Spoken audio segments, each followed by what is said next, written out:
What would you do if the person you trusted most betrayed you?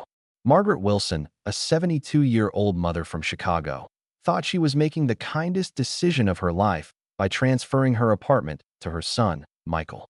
But what started as an act of love quickly turned into a nightmare. Margaret Wilson had never imagined that a simple act of love could change her life forever. Worked hard all her life, raising her son, Michael, and carefully saving every penny to buy her small apartment in downtown Chicago. It wasn't luxurious, but it was hers, a place filled with memories, the smell of Sunday dinners, laughter echoing in the hallways, and the tiny garden she had nurtured on her balcony. Michael had always been a loving son, at least that's what Margaret believed. He called her every Sunday, remembered her birthday without fail, and even helped her with groceries when she struggled with her back. But as he approached his 45th birthday, Margaret noticed subtle changes. He seemed restless, eager for new investments, new opportunities, and most of all, constantly hinting about how much freedom she would gain by transferring the apartment into his name. "I just want to make things easier for you, Mom," Michael said one evening over dinner, pushing a plate of her favorite roast chicken across the table. "You've worked so hard all these years. Think about it. No more bills, no more maintenance. I'll handle it all." Margaret paused. Her heart warmed at the thought of having someone take care of all the stress she had carried for decades. But there was a tiny voice inside, whispering caution. Yet, every time she tried to consider it logically, she found herself silencing that voice. Michael had always been responsible. He had a good job, a family of his own, and a reputation for being trustworthy. "Are you sure, Michael?" she asked, her fingers nervously tapping the edge of her plate. "I don't want to regret this later." "I promise, Mom. You're doing this for yourself. Trust me," he said, smiling in that way that had melted her heart countless times before. By the end of that week, Margaret had signed the papers. She had transferred her beloved apartment into Michael's name. The notary had congratulated her, and she had felt a mix of pride and relief. Finally, she thought, she could enjoy the golden years without the weight of bills and responsibilities. Little did she know, this single decision would start a chain of events that would turn her life upside down. Margaret went to bed that night feeling lighter, hopeful, and blissfully unaware that the person she trusted the most could become the architect of her worst nightmare. The first few weeks after Margaret signed over her apartment felt almost too good to be true. Michael took over the bills, managed the repairs, and even insisted she take a short vacation to Florida. She felt pampered, finally free from decades of responsibility. But soon, subtle signs began to creep in, ones that made her stomach tighten even though she tried to dismiss them. It started with little changes in Michael's behavior.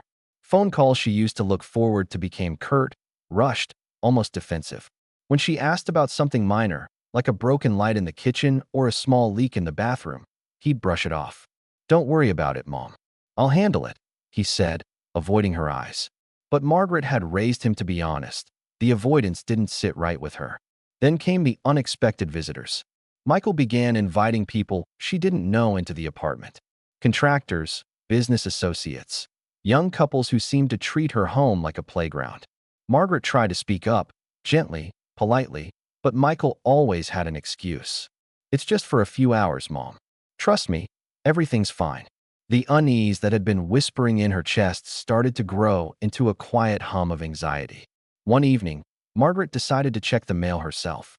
She picked up a stack of bills, expecting the usual utility statements and a few flyers. Instead, she found envelopes addressed to Michael, marked urgent, and some with notices she didn't understand: taxes, liens, and what looked like legal demands. She called Michael immediately, but he laughed it off. "Mom, relax. It's nothing. I'm taking care of it all. That's why you don't need to worry anymore." Margaret wanted to believe him. She wanted to hold on to the trust that had guided her for over 70 years. But late at night, when the apartment was silent and shadows stretched across the walls, she couldn't shake the gnawing feeling that something was off. She began noticing small things: missing receipts, whispered phone conversations she wasn't meant to overhear, and the way Michael would sometimes stare at her with a look that was hard to interpret, part guilt, part calculation. Her friends, concerned, tried to warn her. "Margaret, maybe slow down. You don't want to lose control over your home," said her neighbor, Ruth, over tea one afternoon. But Margaret, prideful and protective of her son, brushed off their warnings. She told herself she was overthinking, that she was imagining the tension. After all, Michael had always been her rock. Yet deep down, Margaret couldn't ignore the small, nagging signals. The house that had once been a sanctuary now felt like a stage, and she was beginning to realize that she might be playing a part in a story she couldn't control. It started on a Thursday evening. Margaret had just returned from her book club meeting when she noticed Michael pacing in the living room, his phone pressed tightly against his ear. The lines on his forehead, the way his shoulders tensed, made her uneasy. "Michael, everything okay?" she asked cautiously, stepping into the room. He quickly ended the call and forced a smile. "Yeah, Mom. Just work stuff. Don't worry." But Margaret wasn't convinced. She had lived long enough to sense when something was wrong. Later that night, she went to the kitchen to grab a glass of water and noticed the lease papers stacked on the counter. Her heart sank. "Michael, what's this?" she demanded. He looked up, startled. "Oh, those. Just some paperwork. Nothing for you to worry about." Margaret's hands trembled as she picked up a document. "These are eviction notices to tenants you promised to help, and some bills are unpaid." Michael's jaw tightened. "Mom, I told you I'm handling it. I know what I'm doing. But you're changing everything without even telling me." Margaret shouted, her voice cracking. "This is my home." Michael's expression hardened. "Mom, I am taking care of it. You don't need to interfere anymore. Just trust me." Margaret's eyes filled with tears. "I trusted you, Michael. I gave you everything, and now you're making decisions behind my back." For the first time, she saw a flicker of impatience in his eyes. "You don't understand, Mom. I know what's best." The conversation ended with no resolution, but the damage was done. Margaret felt a cold weight settle in her chest, the first real taste of betrayal. That night, as she lay in bed, she realized that the son she had raised, the one she had always trusted, was no longer the person she thought she knew. And somewhere deep inside, Margaret understood that this was only the beginning. Margaret tried to brush off the uneasy feeling that had settled in her chest since the confrontation with Michael. At first, she told herself it was just a rough patch, that every family had disagreements. But the apartment, once a sanctuary, now felt unfamiliar, almost hostile. Her calls to friends were shorter than usual. She didn't want to burden them with her worries, yet every interaction carried an undercurrent of tension. When she met Ruth for coffee, Ruth immediately noticed the change. "You're quieter than usual, Margaret. Is everything okay?" Ruth asked, stirring her cappuccino nervously. Margaret forced a smile. "Just tired, Ruth. Work and bills, you know how it is." Ruth hesitated. "It's more than that, isn't it? You've been living there for decades." "Did Michael?" Margaret shook her head, swallowing hard. "I can't even think about it right now." Even at home, Margaret felt the walls closing in. Michael had changed routines, rearranged furniture, and restricted access to things she once managed. Small gestures of care turned into subtle reminders that she was no longer in control. Late one night, she found herself on the balcony, staring at the city lights. Chicago stretched endlessly below, indifferent to her fear and confusion. She wrapped her cardigan tightly around herself, shivering. The realization hit her like a punch. She was alone. Even the people she trusted most could only do so much. Her isolation wasn't just physical, it was emotional. Michael had created distance without explicit cruelty, but the effect was devastating. She could feel herself withdrawing, her voice quieter, her movements careful, almost apologetic. Every call from him carried a hidden weight, expectations, subtle commands, and reminders that she had ceded her autonomy. Margaret began questioning her own judgment. Had she been naive, too trusting, or was it simply inevitable that the child she raised could become a stranger? By the end of the week, she understood one painful truth. The world she had known, the home she had cherished, was no longer hers in any meaningful sense. And the loneliness she felt wasn't just temporary. It was a warning of the storm to come. It was a Saturday morning when Margaret finally decided she could no longer stay silent. She had tried to ignore the gnawing tension, the subtle signs of betrayal, but the unpaid bills, missing receipts, and mysterious phone calls had piled up like a storm cloud over her head. "Michael," she said firmly, entering the living room. "We need to talk, now." Michael looked up from his laptop, his face tight. "Mom, I'm busy. Can it wait?" "No, it cannot wait." I've had enough of being kept in the dark. Tell me exactly what's going on." Margaret's voice shook, but there was steel beneath the tremor. Michael sighed, running a hand through his hair. "Mom, you don't understand. I'm handling the finances, the tenants, everything. You don't need to worry anymore." Margaret's eyes filled with tears, a mixture of frustration and heartbreak. "You don't handle things, Michael. You make decisions behind my back, hide things from me, and act like I don't even matter in my own home." Michael slammed his laptop shut, his patience finally cracking. "You think I'm doing this to hurt you? I'm trying to help. You gave me your apartment. You signed the papers. You don't get to complain now." Margaret shook her head, her voice rising. "Help? Is that what you call it? Is betraying your own mother help? I trusted you with my life, and now I feel like I don't even know you." Michael's face hardened, and for a moment, silence filled the room. The tension was thick, suffocating. Then, quietly, he said, almost bitterly, "Maybe you never understood me. Maybe you never wanted to." Margaret felt a chill run through her. The son she had raised, the boy she had tucked in at night and celebrated every milestone with, had become a stranger in her own home. And in that instant, she realized the horrifying truth. She had opened the door to betrayal, and there was no turning back. That night, Margaret sat alone on the couch, staring at the walls of her apartment, feeling the first real cracks of isolation widen into a chasm. She could no longer pretend that everything was fine. Michael's mask had fallen, and the nightmare that had been whispering at the edges of her life was now screaming in full force. Margaret woke up to the sound of knocking at the door. At first, she thought it was Michael, coming home early from work. But when she opened the door, two men in uniform stood there, papers in hand. "Mrs. Wilson?" One of them asked politely but firmly. "You've been served. You have 24 hours to vacate the premises." Margaret blinked, her heart pounding. What are you talking about? This is my home." The man's expression remained neutral. "Ma'am, the property is under the name of Michael Wilson. According to the court, he has the right to evict tenants, and, in this case, residents, at his discretion." She felt her knees buckle. "Michael, this isn't funny," she screamed, but he wasn't there. He had left for work hours ago. She was alone, facing the reality of the situation. Margaret rushed to her bedroom, trying to gather essentials, but panic clouded her thoughts. Clothes, photos, her favorite books, she couldn't decide what to take. Everything had been hers for decades, and now it was being ripped away like sand through her fingers. Her phone rang. It was Michael. "Mom, I warned you. You signed the papers. There's nothing more I can do. I'm sorry." "Sorry," she spat, her voice trembling with fury and despair. "You took everything from me, Michael. My home, my life. Don't make this harder than it has to be. You can stay with friends or family for now. I'm doing what's best for both of us." Margaret felt a cold wave of betrayal wash over her. Doing what's best? She had thought she knew her own son. She had thought she could trust him. But as she stepped outside, the crisp Chicago air hitting her face, she realized the bitter truth.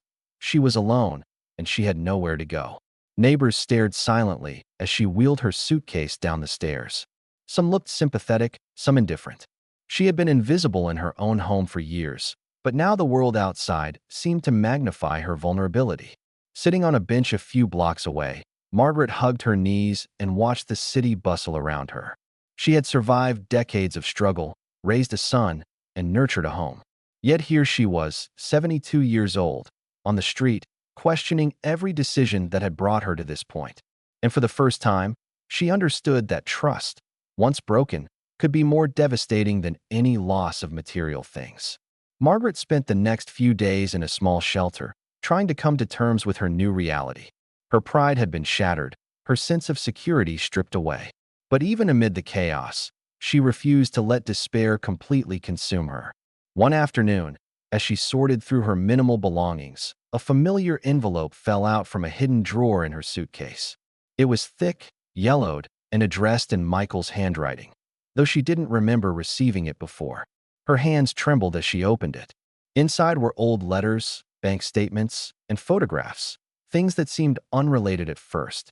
Then she found a single typed document titled Mom's Protection Plan.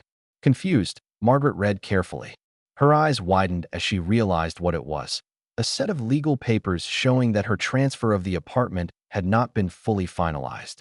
Michael had rushed the process, claiming it was easier for her, but in reality, he had manipulated the documents to gain sole control over the property and possibly to leverage her inheritance further. Margaret sank into the chair, stunned. But then, among the papers, she noticed something else, a series of letters Michael had never intended her to see. They revealed a part of his life she had never known: debts, gambling losses, and a network of people pressuring him for money. Her son had acted rashly, perhaps even out of desperation, but the betrayal was still real. Tears streamed down her face, but they were a mixture of anger and reluctant understanding. Michael had made choices that endangered them both. And yet, she saw him not just as a traitor, but as a flawed human being, burdened by mistakes and fear. Margaret realized that the world wasn't simply black and white. Her life had been upended, yes, but there was a path forward. She could fight for her rights, reclaim her dignity, and confront Michael, not just as a mother betrayed, but as a woman who had endured decades of life's hardships and still refused to be broken. For the first time since the eviction, Margaret felt a flicker of clarity and strength. The revelation had shaken her to the core, but it had also lit a spark. She understood now that survival wasn't just about having a home. It was about finding the courage to face the truth, no matter how painful. And in that moment, she made a silent promise to herself. No matter what Michael had done, she would rise again. Margaret woke up to the soft hum of the city outside, feeling the chill of early morning in her bones. The streets of Chicago had become her temporary home, but unlike the first days of panic and despair, she now felt a quiet determination. She had faced betrayal, loss, and loneliness, yet here she was, alive, aware, and ready to take back her life in whatever way she could. She began by reaching out for legal advice. Sitting in a modest office, Margaret met with attorney Sarah Reynolds, a kind but firm woman who quickly understood the gravity of the situation. "You were misled, Margaret. There are ways to challenge this, to protect what's rightfully yours," Sarah said, spreading the documents across the table. Margaret nodded, her fingers gripping the edge of the table. "I don't want revenge. I just want my life back. I want to feel safe again in my own home." Sarah smiled softly. "That's a start. The rest we'll handle together." Over the following weeks, Margaret began to rebuild not only her legal standing, but also her personal strength. She connected with friends she had neglected, joined support groups for seniors, and rediscovered passions she had long abandoned: gardening, painting, even evening walks through the neighborhood she had loved for decades. Michael's presence remained a painful shadow, but Margaret no longer allowed his betrayal to define her. The fear and anger that had once held her captive were replaced with careful resolve. She learned to set boundaries, to speak up for herself, and to embrace her independence. One evening, as the sun dipped below the skyline, Margaret stood on a small balcony of a friend's apartment, a cup of tea in hand. The city was alive beneath her, full of possibilities she had almost forgotten. She reflected on the journey, the trust she had given, the betrayal she had endured, and the lessons she had learned. "I may have lost my home," she whispered to herself, a faint smile playing on her lips. "But I haven't lost me." Her story didn't end with destruction or despair. It ended with resilience, courage, and the understanding that strength isn't measured by the walls around you, but by the spirit within. Margaret had been cast out, betrayed, and tested, yet she had risen, ready to face life on her own terms, with dignity and hope. And as the lights of Chicago twinkled below, Margaret finally felt a sense of peace, knowing that no matter what came next, she had the power to endure, rebuild, and thrive.